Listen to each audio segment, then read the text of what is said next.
할렐루야. 오늘 저는 끝까지 빼앗기지 않는 것이라는 제목으로 여러분과 은혜를 나누려고 합니다.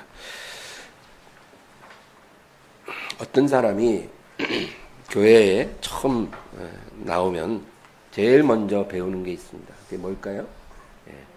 사람이 믿음으로 구원을 받는다. 그것이죠. 교회 처음 나와서 우리가 듣는 말이 그것 아니겠습니까? 우리가 구원을 받기 위해서 나오는 것입니다. 어떻게 구원을 받느냐? 믿음으로 받는다. 그래서 죄인들에게 위로와 소망이 있는 것입니다. 근데 이 믿음으로 구원받는다 그러면 우리가 이제 어떤 생각을 하냐면, 그래, 교회 열심히 다니고 그리고 결신기도 하면은 그 믿음 아닌가 이렇게 생각을 하는 거예요. 여러분, 그것도 믿음입니다. 믿음이에요. 근데 그게 전부가 아니라는 거죠. 그것은 믿음으로 이제 첫 발을 내디딘 것입니다. 믿음인데 이제 믿음의 걸음마를 하는 거죠. 믿음은 어떤 사건이 아니고 어떤 과정입니다. 그래서 시작이 있고 끝이 있다는 거예요. 학교에 입학을 했다고 해서 다 된 게 아니라 졸업을 해야 다 된 거잖아요. 믿음도 그런 거예요. 믿음을 시작했으면 믿음을 끝내야 우리가 구원을 받게 된다는 거죠. 그러니까 우리가 이제 믿음을 다 시작했기 때문에 이 자리에 있지 않습니까? 그럼 그 믿음을 잘 지키고 키워서 끝날 때까지 우리가 승리를 해야만 하는 것입니다. 근데 우리가 이제 일생 동안 믿음을 지킬 때 우리에게 여러 가지 고비가 옵니다. 그게 뭘까요? 시험입니다. 왜 하나님이 우리를 시험하실까요? 모든 시험은 하나님이 허락해야 옵니다. 믿습니까? 하나님이 허락하지 않는 시험은 없어요. 마귀가 가지고 오든 귀신이 가지고 오든 하나님이 허락해야 옵니다. 그럼 왜 하나님이 믿음의 시험을 허락하실까요? 그 시험을 통해서 우리 믿음이 증명되기 때문입니다. 이것은 영적인 원리예요. 여러분, 학생이 입학을 하면 졸업할 때까지 그냥 하는 시간만 흐른다고 되는 게 아니라는 거죠. 중간중간에 시험을 봅니다. 학력 시험을 봐요. 중간고사, 기말고사, 여러 가지 시험을 통과해야 졸업을 하는 것입니다. 우리의 믿음도 이런 시험을 통과할 때 이 믿음이 산 믿음으로 증명이 되고 그리고 구원을 받게 되는 거예요. 믿음의 결국 구원을 받음이라. 근데 이 시험은 각 사람마다 다 받는데요. 시험 안 받는 사람 없어요. 하나님의 자녀는 다 받아요. 근데 각 사람이 받는 시험이 다 다르다는 거예요. 초등학생이 보는 시험이 있고 중학생 보는 시험이 있고 고등학생이 대학생이 보는 시험이 있듯이 우리 각 사람의 믿음의 분량대로 하나님이 시험을 주십니다. 그 시험을 통과하면 우리 믿음이 증명되는 거예요. 믿음이 증명되고 아무 일이 안 일어나는 게 아니라 하나님이 그 시험을 통과한 사람에게 위로를 주시고 은혜를 더 베풀어 주시는 것입니다. 여러분, 그래서 시험이 오면 내가 왜 시험을 당하지? 하나님 왜 나를 가만히 안 두시지? 이렇게 탄식하지만 말고 그 시험 뒤에 하나님이 주시는 그 위로를 바라봐야 돼요. 그냥 시험만 주시는 것이 아니라 시험을 이긴 자에게 위로를 주십니다. 그 위로는 각 사람에게 다 달라요. 그 사람에게 무엇이 필요한지 하나님이 제일 잘 아시고, 우리 부모보다 더 잘 알아요. 나보다 더 잘 알아요. 내가 무엇이 필요한지 하나님이 더 잘 알아요. 그래서 그거를 하나님이 주십니다. 근데 그냥 받았으면 좋겠는데 시험을 이길 때 주셔요. 그러니까 여러분, 그 피해간다고 되는 게 아니에요. 시험이 오면 그 반드시 이겨야 합니다. 오늘 그래서 그 시험을 이기는 방법을 여러분과 나눠보려고 하는 거예요. 잘 이기면 하나님이 상을 주시기 때문입니다. 여러분, 아브라함도 그래요. 아브라함 믿음의 조상이잖아요. 네, 오리지널이에요. 우리가 믿음으로 산다 그러면 아브라함 같이 사는 거예요. 근데 아브라함이 어떤 시험을 받았습니까? 일평생 시험을 받았어요. 그래서 하나님이 그 아브라함의 믿음을 칭찬해 주시고 인정해 주셔요. 그러면 이제 나이가 이제 110세가 넘어오면 이제 죽을 날 얼마 안 남은 사람이니까 이제 시험이 안 와도 되는데 성경에 보니 하나님이 아브라함 일생의 마지막 시험을 주십니다. 창세기 22장이죠. 모리아산의 시험. 이 시험이 아브라함 일생의 마지막 시험. 이 시험은 어떤 시험입니까? 그냥 하나님이 너를 사랑하시고 너를 지키시고 너를 인도하시리라. 이런 믿음을 요구하는 시험이 아니에요. 아브라함은 이미 하나님께 인정을 받은 사람이에요. 그는 100세의 믿음으로 아들을 받았어요. 믿음으로 살았고 믿음으로 응답받은 사람, 승리한 사람.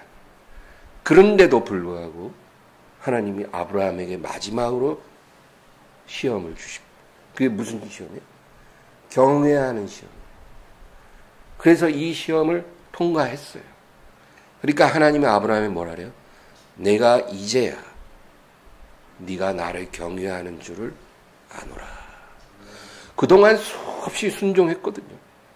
믿음으로 산 인생이에요. 근데 하나님이 아브라함의 경외함을 인정해 주신 것은 그 모리아산의 시험을 이겼을 때 인정해 주셨다. 그러니까 우리가요, 여러분, 믿음 좋다고 시험 안 오는 게 아닙니다. 믿음이 크면 큰 시험 옵니다. 그러나 그 큰 시험 뒤에는 큰 축복이 예비되는 것입니다. 여러분, 시험을 이기시기를 주의 이름으로 축원합니다. 이겨야 합니다. 시험은 이기라고 주는 거지 넘어지라고 주신 법은 없어요. 우리가 어떤 시험을 당한다는 것은 이미 하나님이 그 시험을 충분히 이길 수 있다라는 그 판단을 하시고 시험을 보내시는 거예요. 어느 부모가 자기 자식이 도저히 감당할 수 없는 심부름을 시키겠습니까? 7살짜리 아이 보고 저 말레이시아에 가서 물건 좀 팔아보라. 이런 심부름을 시키는 부모가 어디 있겠어요. 말도 안 되잖아요. 7살짜리에게는 시장에 가서 파 한 단 사오라. 그런 심부름을 시키는 거예요. 그것도 아이에겐 시험이에요. 파가 뭐지? 파가 뭐야? 그러면 일단 순종하고 엄마가 주는 돈 들고 가서 파를 파는 곳에 가야 돼요. 그것도 그 아이에게는 쉽지 않은 일이거든요. 그래서 여러분, 내가 하나님을 잘 믿는 건 좋은데 너무 잘 믿으면 혹시 자식 바쳐라, 전재산 바쳐라, 목숨 바쳐라 이러는 거 아니야? 나 그거 무서워서 나 잘 못 믿을 것 같아. 믿음을 억제해야 되겠어. 너무 무리한 요구를 하실까 봐 나는 믿음을 억제해야 되겠어.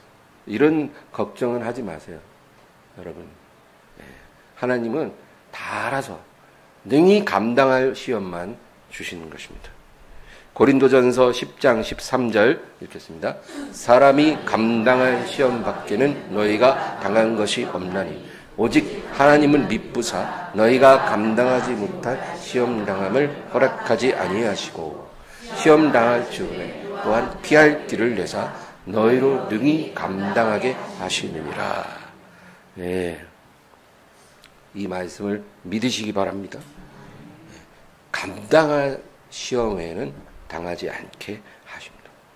왜? 하나님은 미쁘시기 때문입니다. 신실하신 하나님이기 때문에 실수가 없어요.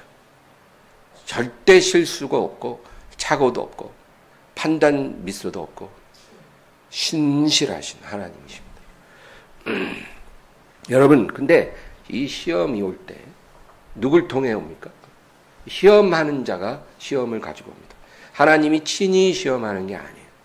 하나님은 그 시험을 허락하시는 거고, 시험 전문가가 있어요. 시험 전문가. 누구예요? 마귀예요. 이 마귀가 하나님의 허락을 받고, 하나님이 허락한 그 시험을 가지고 오는 거예요. 그래서 우리를 시험합니다.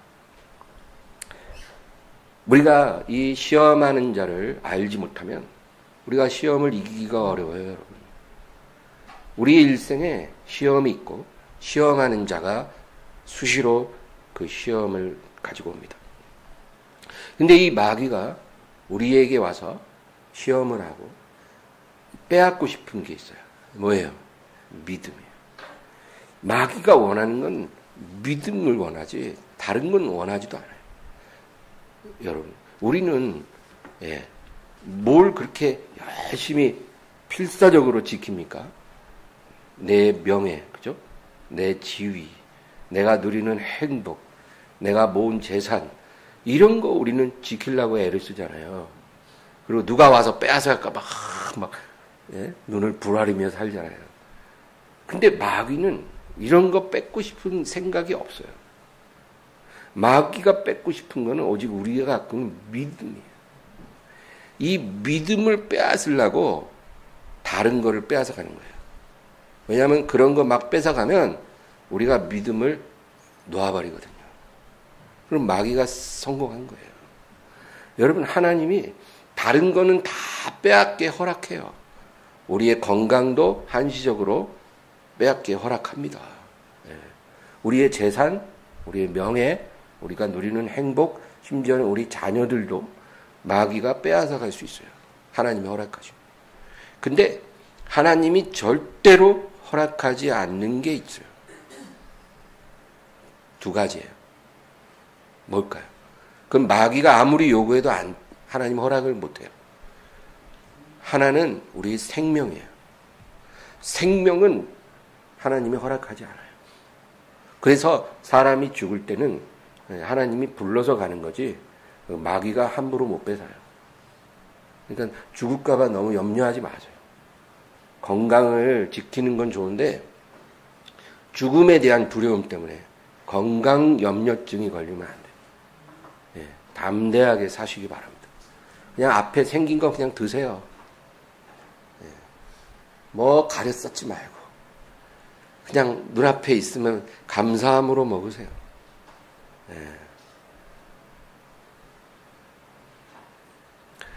하나님이 우리 생명을 지켜주시는 것입니다. 그 다음에 허락하지 않는 게 우리의 믿음이에요. 이 믿음은 강제로는 못 뺏어요. 우리가 스스로 놔야만 되는 거예요. 그래서 마귀가 이걸 빼앗으려고 어떻게 하냐? 우리 건강도 뺏어가요. 우리가 모은 재산도 뺏어가요. 우리가 붙잡고 있는 거를 막 강제로 뺏어가요. 그러면 어떻게 해요?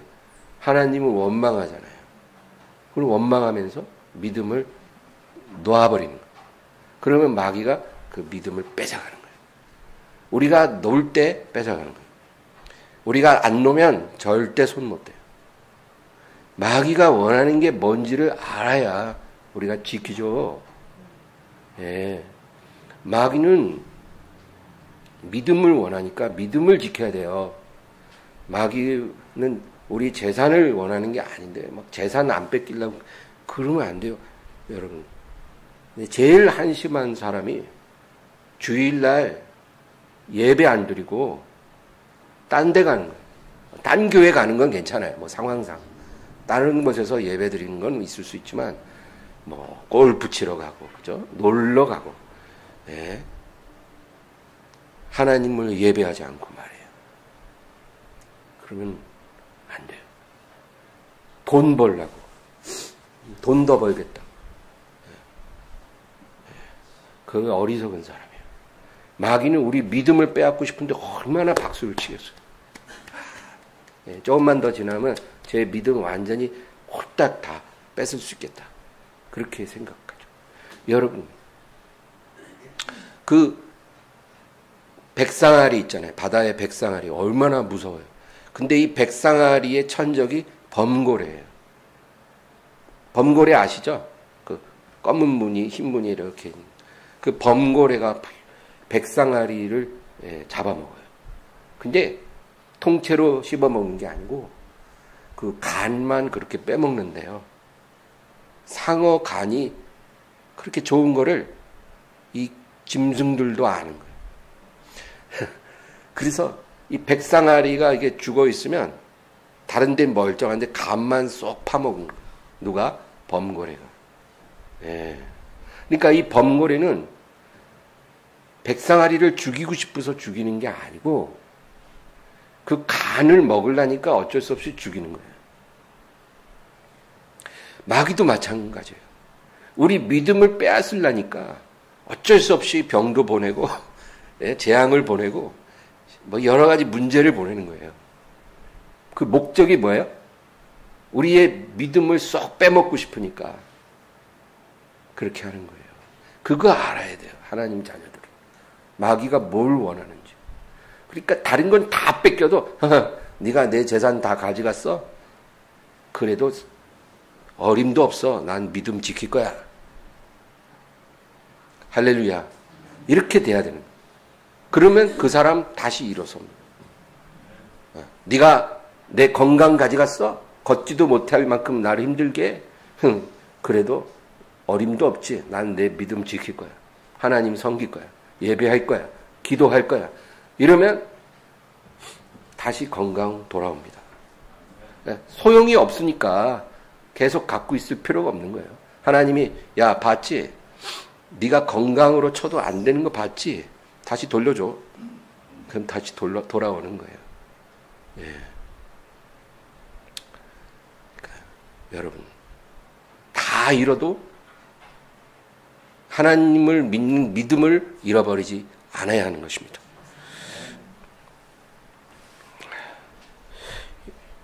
여러분 욥기가 그 얘기 아니에요? 욥기 그죠? 예. 그 마귀가 와서 시험하잖아요. 시험할 때 욥의 모든 걸 빼앗아가잖아요. 그럼 욥이 미워서 그런 게 아니에요. 욥이 행복하게 사는 게 배기 싫어서가 아니에요. 마귀는 오직 욥이 하나님께 칭찬 듣는 게 배기 싫은 거예요. 하나님이 욥을 칭찬하거든요. 저 봐라. 저 동방의 욥은 정말 나를 경외하는 사람이다. 그 믿음이 대단하다는 거예요. 그러니까 그 말 딱 듣는 순간 마귀는 너무 시기가 나는 거예요.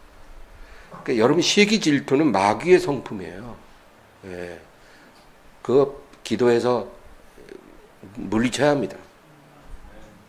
누가 막 목사가 누구 칭찬하면 막 마음이 어두워져. 그거 물리치세요. 그까짓 게 뭐라고. 그런 감정 이겨내야 돼요. 네. 하나님이 욥을 칭찬하니까 마귀가 그냥 빡쳐갖고 이제 욥을 치게 해달라는 거예요. 시험할 수 있게 해달라는 거예요. 그러니까 하나님이 생명은 손대지 못하게 하시고 다 허락하시고. 그러니까 욥이 믿음이 크잖아요. 그러니까 큰 시험을 허락하신 거예요. 왜? 능히 이길 수 있으리라 믿은 거예요. 만약에 우리가 욥의 시험을 당해서 바로 혀깨 물고 자살했을 거예요. 아파트 옥상 올라갔을 거예요. 그러니까 우리한테는 그런 시험은 안 와요, 여러분. 네. 물론 이제 예외가 있어요. 어떤 사람 아주 너무 완악하고 막 하나님을 등지고 사는 거예요. 막 아예 죄 가운데 뒹굴어요. 구원 받아야 될 사람이 그러면 어떻게? 하나님이 완전히 깨뜨려요. 거의 막 자살 직전까지 내몰아요. 그거는 그 사람이 너무 완악하니까 깨뜨리려고 항복받으려고 이제 그렇게 하는 거니까 그거는 징계를 받는 거죠. 시험이 아니에요. 그건. 하나님께 그냥 징계받는 거예요. 그건 차원이 다른 거고 믿음으로 사는 사람에 한해서 시험이 오잖아요. 그건 이제 각 사람의 믿음 따라 온다는 거예요. 예. 그러니까 우리 믿음이 아직 연약할 때는 거기에 맞는 시험을 주신 거예요.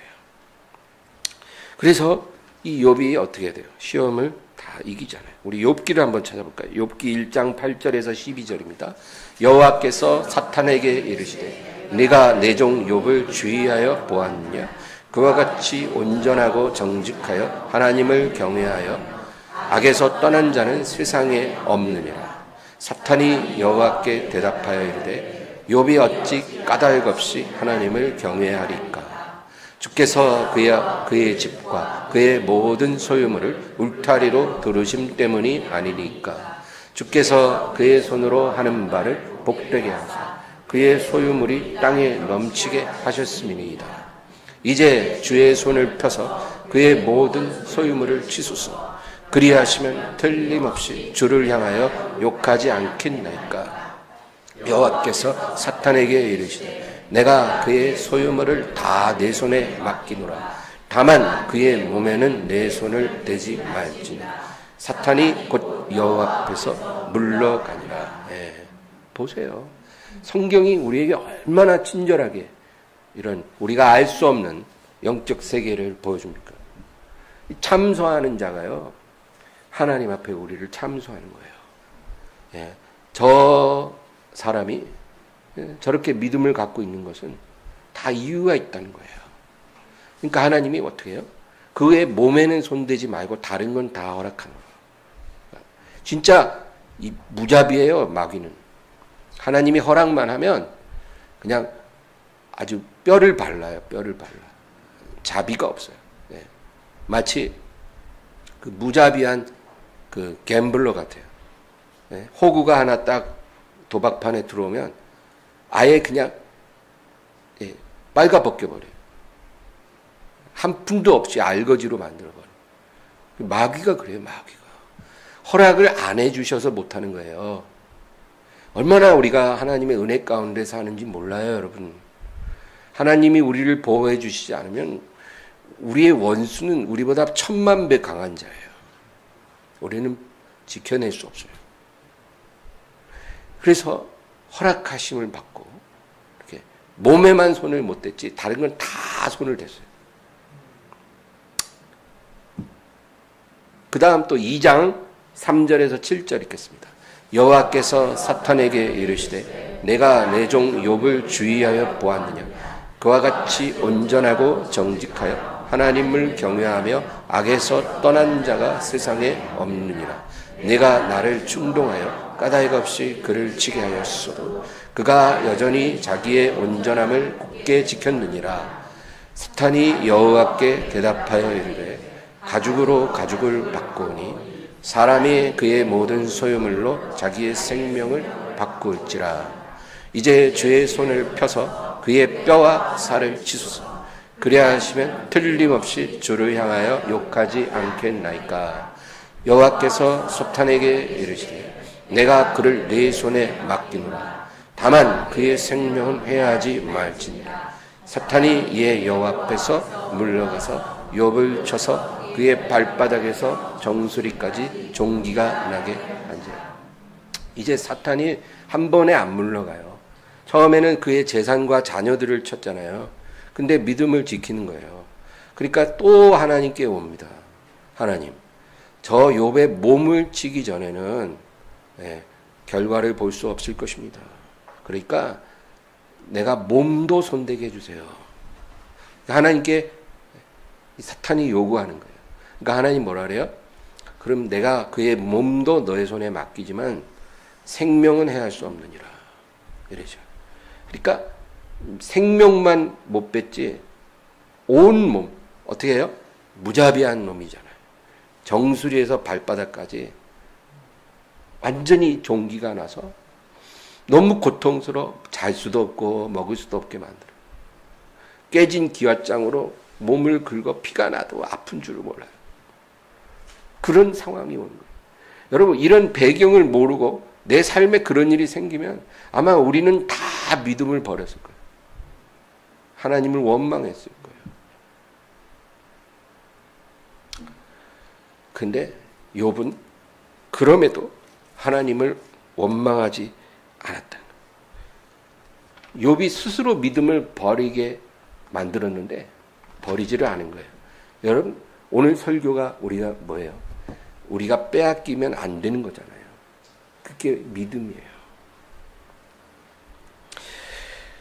많은 사람들이 삶에 이러한 시험이 오는데 그게 시험인 줄 몰라요. 시험인데 시험인 줄 모르면 우리가 그 시험을 통과하기가 아주 어렵습니다. 시험이 오면 그게 시험이라는 걸 알아야 돼요. 그래야 우리가 시험을 이길 가능성이 확 올라가는 거예요. 그러면 벌써 우리가 적의 의도를 아니까 대처할 수 있는 거 아니겠어요? 그러고 나서 우리가 뭐가 있어야 되냐면 시험을 이길 요령을 알아야 돼요.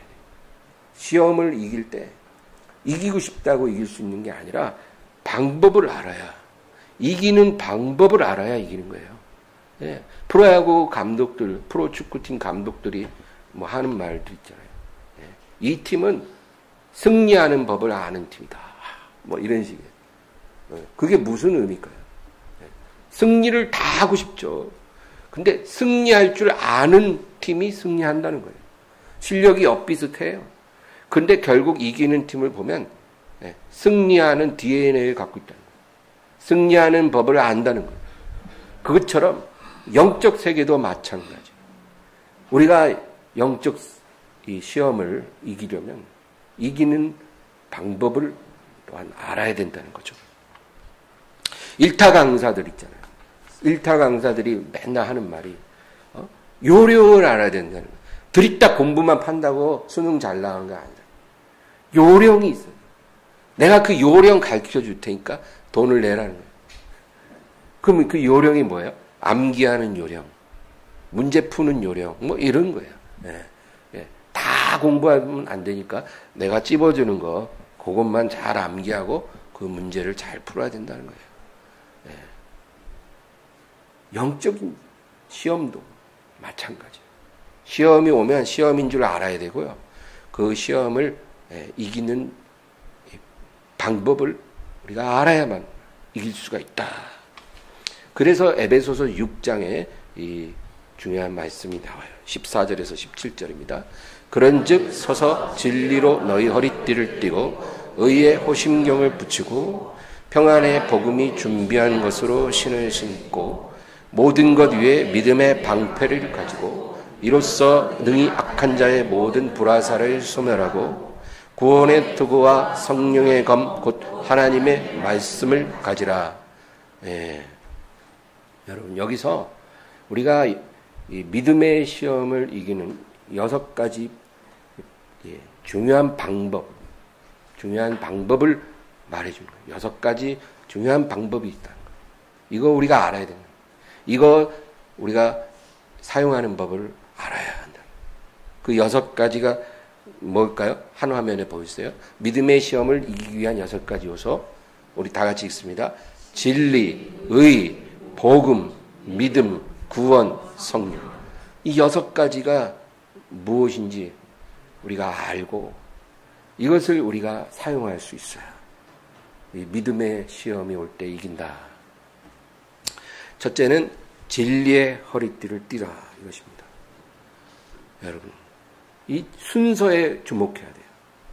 이 6가지 방법 중에 제일 먼저 말씀하는 게 진리예요. 진리. 왜 진리가 제일 먼저 나오느냐면 이것은 우리가 믿는 믿음의 내용이에요. 예, 여러분, 믿음이 있냐 없냐가 중요한 게 아니라 뭘 믿느냐가 중요한 거예요. 그냥 사기꾼도 우리가 저석같이 믿을 수 있잖아요. 그죠? 예, 그것도 믿음이에요. 사기꾼인 줄 모르고 저석같이 믿어요. 근데 믿음이 있으면 뭐합니까? 그 믿음이 오히려 나를 망하게 하는데. 그러니까 믿음이 있고 없고보다 무엇을 믿느냐. 제대로 믿어야 되잖아요. 우리가 믿는 게 뭐예요? 진리예요. 진리. 우리가 진리를 믿어야 믿음이 생성되는 거예요. 참 믿음이. 만약에 진리를 갖고 있지 않으면 우리는 믿음이 아예 없는 거예요. 교회를 아무리 다녀도 믿음이 없는 거예요. 왜? 진리를 갖고 있지 않으니까. 진리가 없어 믿음이 없는데 무슨 믿음의 시험을 받아요? 말이 안 되는 거죠. 그래서 우리는 제일 먼저 진리를 가져야 하는 거예요. 사이비 종교에도 믿음이 있습니다. 여러분 신천지 뭐 이런 사이비 종교들 보세요. 거기 사람들 우리보다 더 믿음 대단해요. 진짜로. 예. 우리는 일주일에 한 번, 두 번 교회 나오는 것도 겨우겨우 나오잖아요. 그 사람들은 일주일에 7번 나가요. 얼마나 열렬한지 몰라요. 얼마나 뜨거운지 몰라요. 굉장한 믿음이에요. 근데 뭐예요? 그 믿음이 잘못된 거예요. 교주를 믿는 거예요. 교주에 대한 철석 같은 믿음. 그들의 어떤 그 교리에 대한 믿음이에요.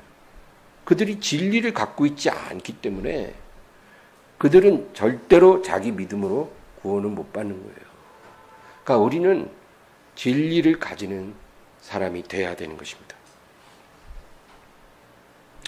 요한복음 8장 31, 32절입니다. 그러므로 예수께서 자기를 믿은 유대인들에게 이르시되 너희가 내 말에 거하면 참으로 내 제자가 되고 진리를 알지니 진리가 너희를 자유롭게 하리라. 예. 그러니까 예수님 말씀이 뭐냐면 내 말에 거하는 게 곧 진리 안에 거한다 그 말이에요. 내 말 안에 너희가 거할 때 너희는 내 제자가 되는 것이고 그 너희가 가진 그 진리로 인해서 너희는 자유하게 되리라. 여러분, 그래서 우리가 성경을 사랑해야 되는 거예요. 아침 저녁 성경을 읽어야 합니다. 이해가 안 된다고, 눈이 안 좋다고, 여러분 어떤 이유로라도 성경 읽기를 포기하지 마세요. 그거 포기할 때 누가 제일 좋아하겠어요? 하나님이 좋아하실까요? 시험하는 자가 제일 좋아요. 믿음 빼앗기 너무 좋은 환경인 거예요. 성경 안 읽는 성도는. 요한복음 18장 37절입니다. 빌라도가 이르되 그러면 네가 왕이 아니냐? 예수께서 대답하시되 네 말과 같이 내가 왕이니라. 내가 이를 위하여 태어났으며 이를 위하여 세상에 왔나니 곧 진리에 대하여 증언하려 함이로라. 무릇 진리에 속한 자는 내 음성을 듣느니라 하시는데, 예수님이 빌라도에게 신문을 당할 때 스스로 자기 정체성을 드러내셨어요. 나는 왕이다. 나는 진리에 대하여 증언하러 이 세상에 왔다. 그러니까 이 세상 권력을 취하러 오신 게 아니라 진리를 증언하는 왕으로 이 세상에 왔다는 거예요. 그러니까 예수님이 이 세상에 처음 오셨을 때는요, 권력을 취하러 오신 것이 아니었어요. 진리를 증언하고 진리에 속한 자들이 내 음성을 듣고 내게 속하게 하기 위해서 오신 거예요. 그리고 우리를 위해서 십자가에 죽으려고 오신 거예요. 그러나 예수님이 두 번째 오실 때는 여러분 그 진리를 소유한 백성을 취하기 위해 오실 것입니다. 그리고 예수님은 통치자가 되실 거예요. 믿으시기 바랍니다. 성경이 그렇게 말씀하시면 그렇게 될 수밖에 없어요. 예수님이 다스리는 나라. 여러분 그 나라를 원하십니까? 그 나라를 원하면 깨어 있으세요. 매일 기도 말씀으로 거룩하고 정결하게 사세요. 세상 정치, 우리가 정치를 위해 기도하겠지만 거기에 너무 몰두하는 사람들은 어리석은 거예요. 그 정치는 그냥 풀의 꽃같이 다 시들어버리고 다 바람에 다 날아가는 겨와 같은 거예요. 여당, 야당, 진보, 보수, 어떤 정치인, 어느 나라 정치인이든 예수님이 오시는 날 그들은 그냥 겨와 같이 다 사라지는 사람들이에요. 그런데 왜 그들에게 그렇게 우리가 몰두합니까? 그럴 가치가 없어요. 그런 사람들보다 우리가 더 소중해. 우리가 하나님께는 우리가 왕처럼 다스릴 사람들이에요. 앞으로. 그러니까 자존심을 지키세요. 투표하지 말라는 말이 아니라 할 건 하되 기대하지 말고 너무 몰두하지 말고 예수님을 기다리라는 거예요. 그 나라에서 내가 예수님과 같이 해와 같이 빛나고 그 예수님과 함께 왕과 같이 다스릴 것을 믿으시고 소망하시기를 바라요. 그래서 이제 데살로니가 후서 2장 9절 10절입니다. 악한 자의 나타남은 사탄의 활동을 따라 모든 능력과 표적과 거짓 기적과 불의의 모든 속임으로 멸망하는 자들에게 있으리니 이는 그들이 진리의 사랑을 받지 아니하여 구원함을 받지 못함이라. 예수님의 음성, 진리에 속하지 않으면 그 음성을 듣지 않는 사람은요, 결국 어떻게 돼요? 미혹에 빠집니다. 그거는 예외 없어요. 진리의 말씀을 가지지 못한 자는 100% 미혹에 빠질 수밖에 없어요. 이 악한 자가 와서요, 사탄의 활동을 따라 모든 능력, 표적, 거짓, 기적과 불의의 모든 속임수로 멸망하는 자들을 속이고 진리의 사랑을 받지 못한 자들, 구원받지 못할 자들을 지옥으로 데리고 갈 것입니다. 여러분, 그렇게 되고 싶지 않다면 진리를 소유하시길 바라요. 주의 음성에 귀 기울이시기 바랍니다. 두 번째, 의의 호심경을 붙이라. 진리 다음에 필요한 것이 의라고 말씀해요. 진리의 말씀을 통해 우리가 깨달아야 할 가장 중요한 것이 의입니다. 내가 의를 가졌다라는 사실을 깨닫는 게 그게 진리의 핵심이에요. 근데 이 의는 다른 사람과 비교해서 내가 더 의롭다라고 하는 그런 의가 아닙니다. 그 의는 자기 의예요. 바리새인이 의지한 의예요. 이런 의로 살아가는 사람은 구원 못 받습니다. 내가 다른 사람보다 더 경건하구나. 내가 다른 사람보다 더 양심적이다. 이런 사람들은요, 구원 못 받아요. 그건 의가 아니에요. 그 의는 하나님 앞에 우리를 못 세워요. 다 술 먹고 담배 피고 다 거짓말 하는데 나는 그런 거 전혀 안 하고 나는 양심적으로 살고 있어. 그러니까 나는 훨씬 더 괜찮은 사람이야. 이런 의는 그냥 여러분 그냥 쓰레기통에 버리세요. 이런 의는 한 트럭이 있어도 우리를 구원 못 시켜요. 우리가 가져야 될 의는 하나님의 의예요. 하나님의 의는 어떤 의냐면 용서받은 의예요. 내가 부족한 사람이지만 용서받은 사람이라는 거예요. 죄가 있으나 용서받았기 때문에 의인이라는 거예요. 그래서 이런 의를 칭의, 의롭다고 칭한다는 거예요. 진짜 의로운 게 아닌 거예요. 의롭게 칭해 주셔요. 누가? 하나님이. 이게 바로 하나님이 우리에게 주시는 의예요. 이 의로 우리의 가슴에 심장을 보호하는 그런 호심경으로 붙이라, 그 얘기입니다. 여러분, 왜 이 하나님의 의가 우리의 심장을 보호하게 해야 할까요? 우리를 시험하고 참소하는 자, 그가 우리 마음에, 여러분 마음은 하트잖아요. 심장도 하트거든. 그러니까 심장을 보호하는 호심경은요, 우리 마음을 보호하는 것이에요. 같은 의미예요. 왜? 우리를 정죄하는 자가 우리의 양심을 찌르거든요.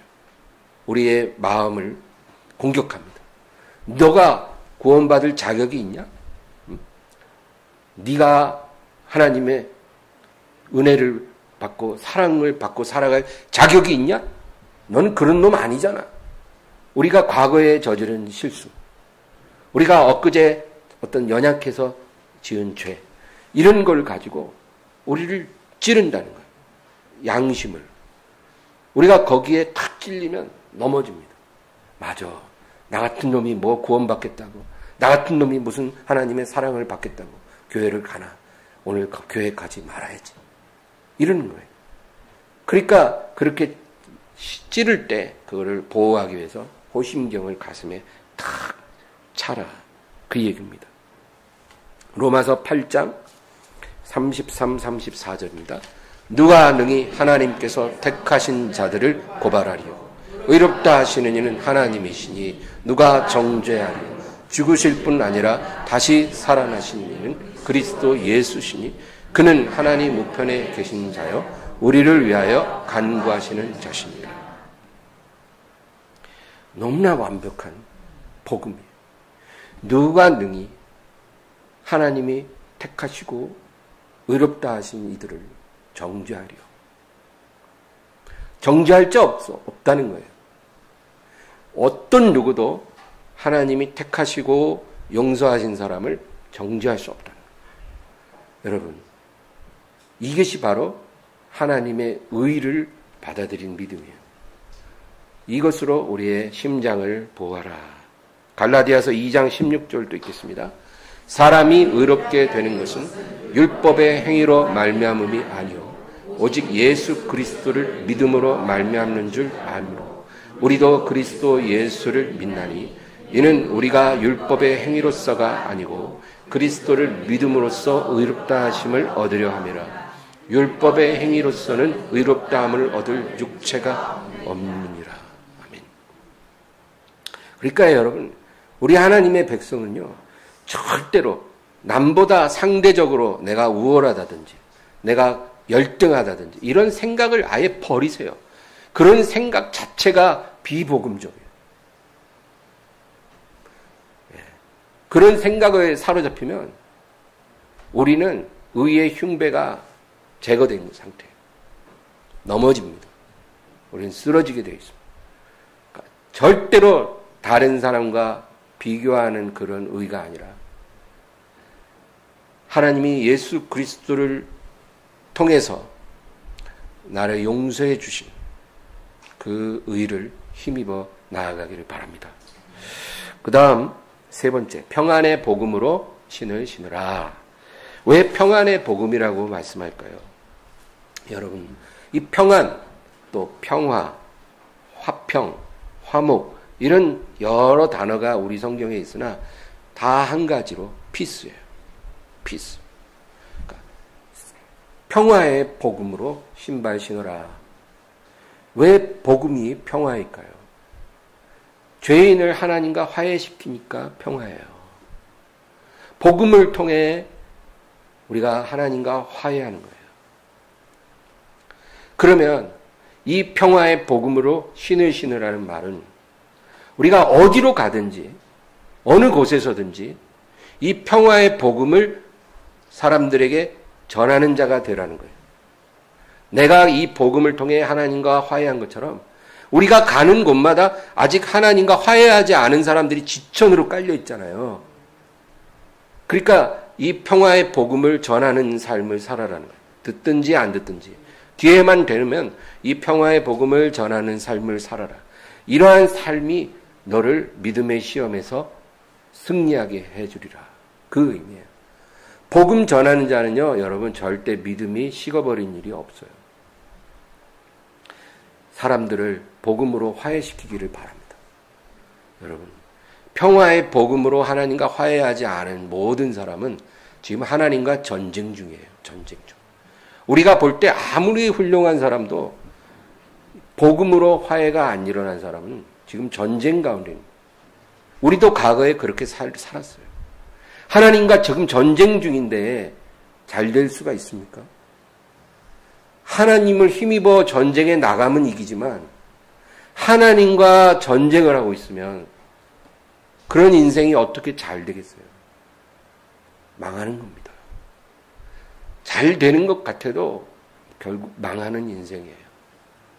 그런 사람들에게 우리가 가서 이 평화의 복음을 전하면 돼요. 여러분, 그런 말을 하는 걸 두려워하면 안 돼요. 너 예수님과 화해해. 하나님과 화해해. 어떻게 하면 돼? 네가 예수님을 믿고 네 입술로 그 이름을 시인하고 그분을 마음에 영접하면 그때부터 화해가 일어나는 거야. 어렵지 않아. 네 번째는 믿음의 방패를 가지라. 여러분, 시험하는 자는 여러 가지 방법이 있어요. 우리를 속이기도 하고, 그렇죠? 유혹하기도 해요. 이럴 때는 우리가 진리의 허리띠로 무장해서 이겨야 해요. 우리를 미혹할 때는 진리가 필요해요. 신천지나 이런 사이비 종교들이 우리에게 다가오면 우리에게 필요한 게 진리예요, 진리. 근데 만약에 시험하는 자가 우리를 핍박하고 우리를 괴롭게 할 때, 여러 가지 환난으로 괴롭힐 때, 이럴 때는 우리에게 필요한 것이 믿음. 믿음으로 방패를 삼아야 돼요.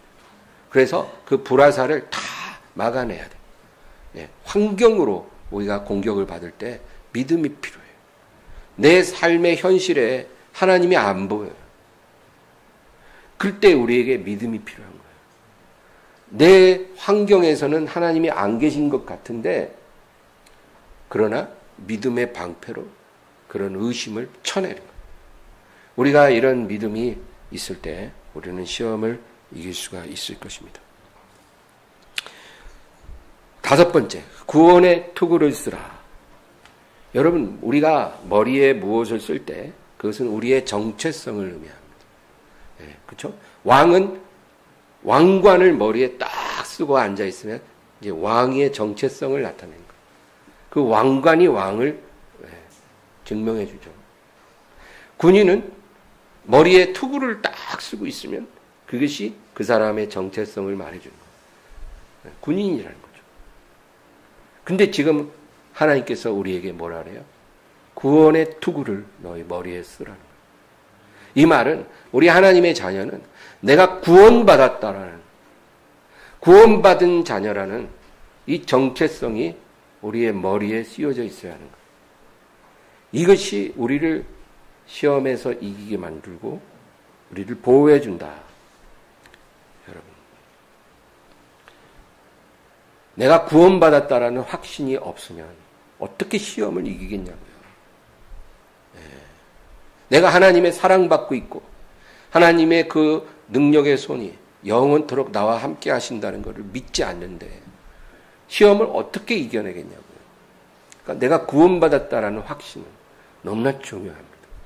그리고 구원받은 자녀는 이 머리를 잘 보호하고 있어야 돼요. 우리가 생각하는 게 무엇인지 우리가 잘 생각을 해요.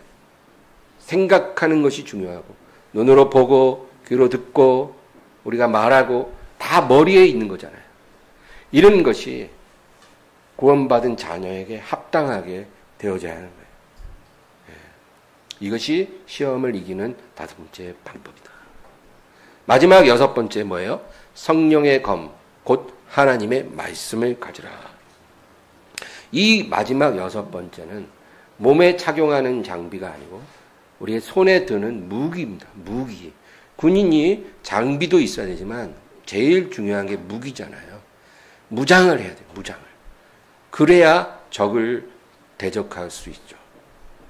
이것이 바로 하나님의 말씀의 검이다. 여러분, 왜 말씀이 검입니까? 우리가 아까 6가지 중에 제일 첫 번째가 진리잖아요. 진리도 말씀이에요. 근데 이 마지막 6번째도 또 말씀이라는 거예요. 똑같은 걸 2번 반복하느냐? 그건 아니고 2가지가 달라요. 진리의 말씀은 우리가 일반적으로 배우는 말씀이에요. 이거를 로고스라고 하죠. 이 로고스의 말씀은 우리로 뭔가를 진리를 깨닫게 하고 그리고 분별하게 하고 우리가 올바른 선택을 하게 만들어요. 그래서 진리를 가져야 되는 거예요. 올바른 선택을 하고 분별을 해야 되니까. 그런데 여기 6번째로 말씀의 검을 가지라고 했을 때는 이것은 로고스가 아니고 레마라고 그래요. 레마의 말씀이라는 것은 내가 지금 처한 상황에서 하나님이 성령을 통해 내게 주시는 그 말씀인 거예요. 이 말씀이 있어야 우리가 시험을 이길 수가 있다는 거예요. 시험을 당할 때 이 레마의 말씀을 성령께서 탁 주신 거예요. 그러면 그 말씀을 검과 같이 사용해서 그 시험을 이긴다는 거예요. 이게 놀라운 비밀이에요.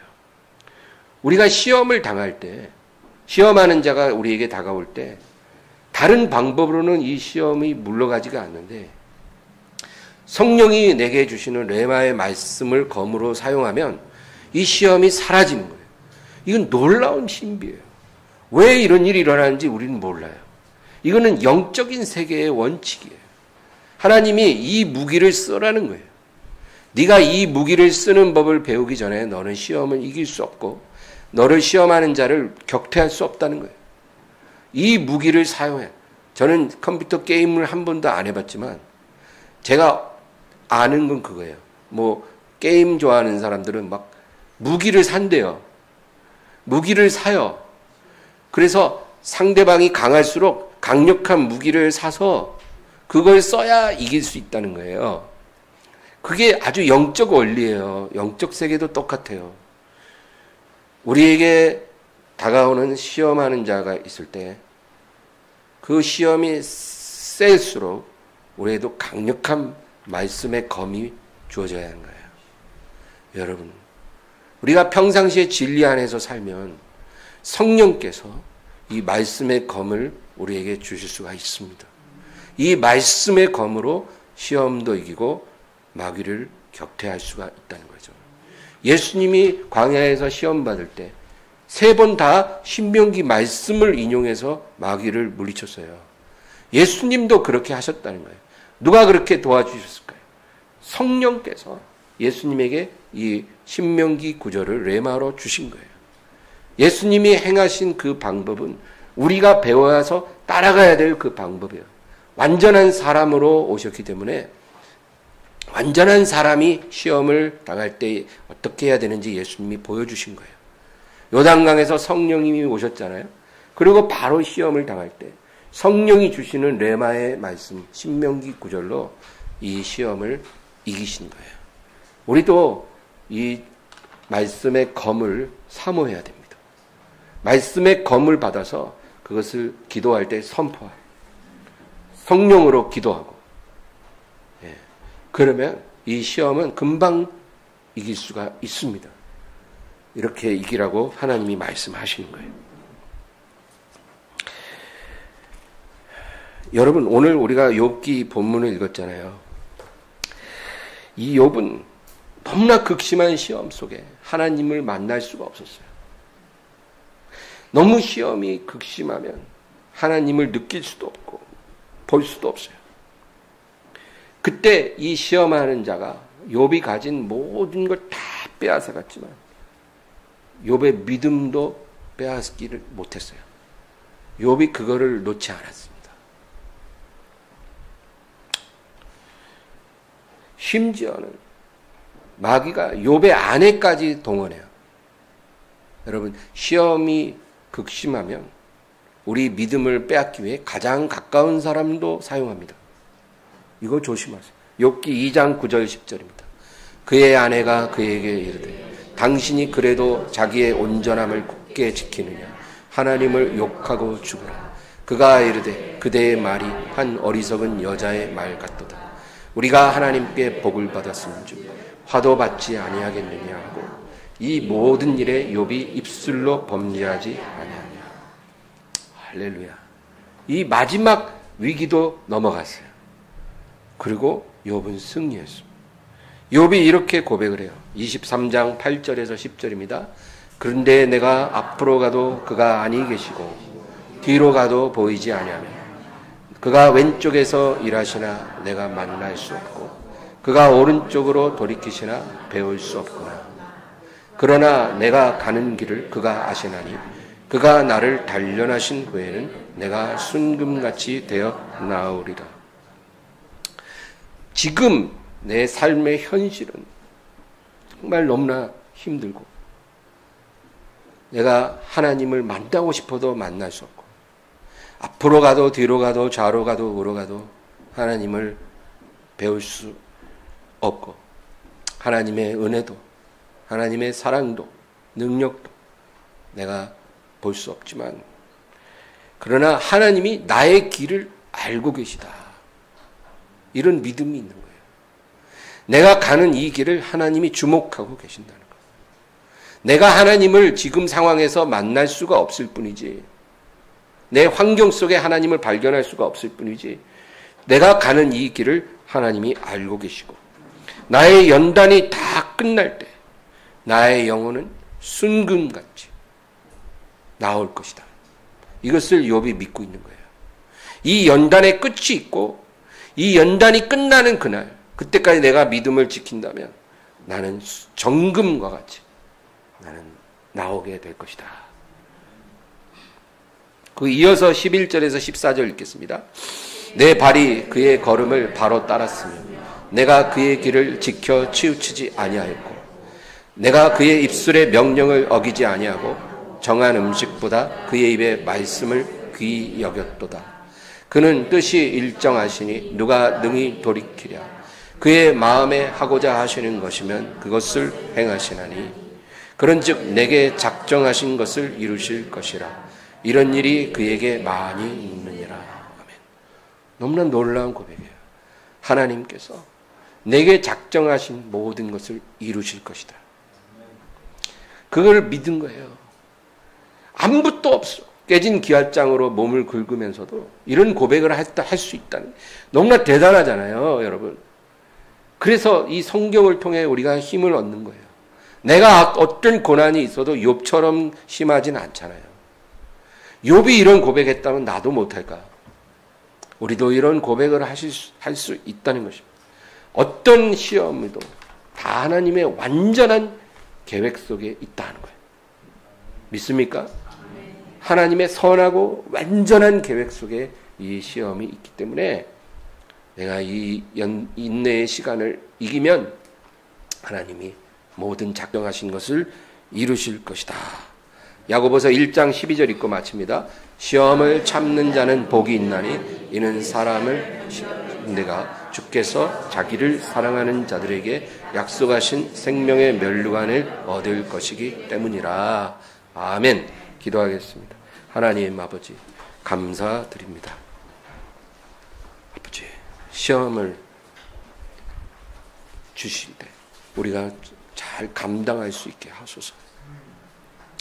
하나님이 주신 시험을 이길 수 있는 6가지 전신갑주로 무장하게 하시고, 주여 이 시험을 이김으로 하나님 앞에 서게 하여 주시옵소서. 도와주실 줄 믿습니다. 우리 일평생 우리가 시험 당하지 않게 달라고 기도한다고 응답을 안 하실 것입니다. 왜냐하면 우리의 믿음은 시험을 통해 증명되고 빛을 발하기 때문입니다. 그러나 우리가 시험을 당할 때 시험에 들지 않게, 시험에 무너지지 않게 우리가 해달라고 기도합니다. 주님 도와주시옵소서. 이기게 하시고 영광을 돌리게 하여 주시옵소서. 모든 영광 감사드리며 예수님의 이름으로 기도합니다.